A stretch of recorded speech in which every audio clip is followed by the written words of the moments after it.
আগরতলা নন্দনগর এলাকায় Don Bosco স্কুলের পেছনে সামনে এসেছে এক শিহরণ জাগানো জমি কেলেঙ্কারি, যেখানে দুর্নীতি, জালিয়াতি এবং প্রশাসনিক যোগসাজশের অভিযোগে তোলপাড় গোটা এলাকা। অভিযোগ, বহুদিন আগে মৃত নগেন্দ্র সরকারকে জীবিত দেখিয়ে তার নামে তৈরি করা হয় জাল দলিল। এরপর সেই জমি নথির ভিত্তিতে জমি আলাদা আলাদাভাবে বিক্রি করে দেয় একটি সংঘবদ্ধ জমি মাফিয়া চক্র। ইতিমধ্যেই 4 জন ক্রেতার কাছে জমিটি বিক্রির তথ্য দিয়েছে জমির প্রকৃত মালিক। আমরা এখানে 1964 সনে এখানে বাংলাদেশ থেকে বিনিময় করে আসছি। আসার পরে আমার বাবা এই জায়গাটা কিনছি। জায়গাটা কেনার পরে আমরা নামজারিও পাইছি। নামজারিটা অবজেকশন সেটা তরুণকান্তি সরকার এটারে অবজেকশন দিয়া স্টে করাইছে। সেটা আমরা পরবর্তী সময় কইছি এটা আবার দেখবো দিব। অথচ আপনার নামে কোনো কিছু করছে না। আর ইদানিং তারা আরেকজনের নামে দলিল কইরা দিছে, শুনছি আমি, যারা একটা দলিল কইরা দিছে।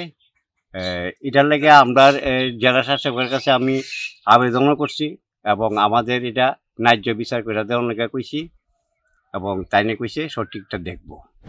এটা করছে করিম। আর এই ঘটনায় সবচেয়ে উদ্বেগজনক দিক হলো কিভাবে প্রশাসনিক স্তর পেরিয়ে বৈধতার ছাপ পেল এমন জালিয়াতি। ভূমি দপ্তরের রেকর্ড, সাব রেজিস্ট্রি প্রক্রিয়া এবং যাচাই ব্যবস্থার একাধিক স্তর অতিক্রম না করলে এই ধরনের দলিল কার্যকর হওয়া সম্ভব নয় বলে মত বিশেষজ্ঞদের।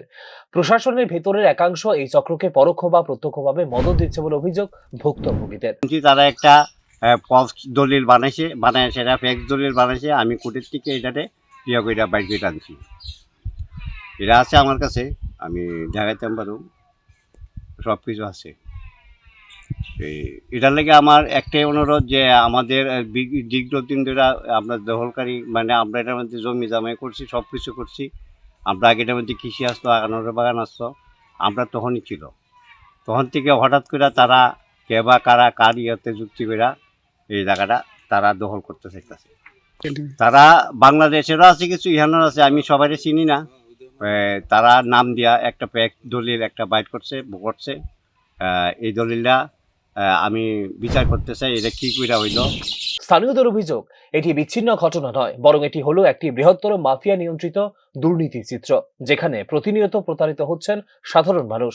আইন বিশেষজ্ঞদের মতে এই ধরনের অপরাধে জালিয়াতি, প্রতারণা, নথি জালকরণ এবং অপরাধমূলক ষড়যন্ত্র সবকিছুই স্পষ্টভাবে প্রযোজ্য।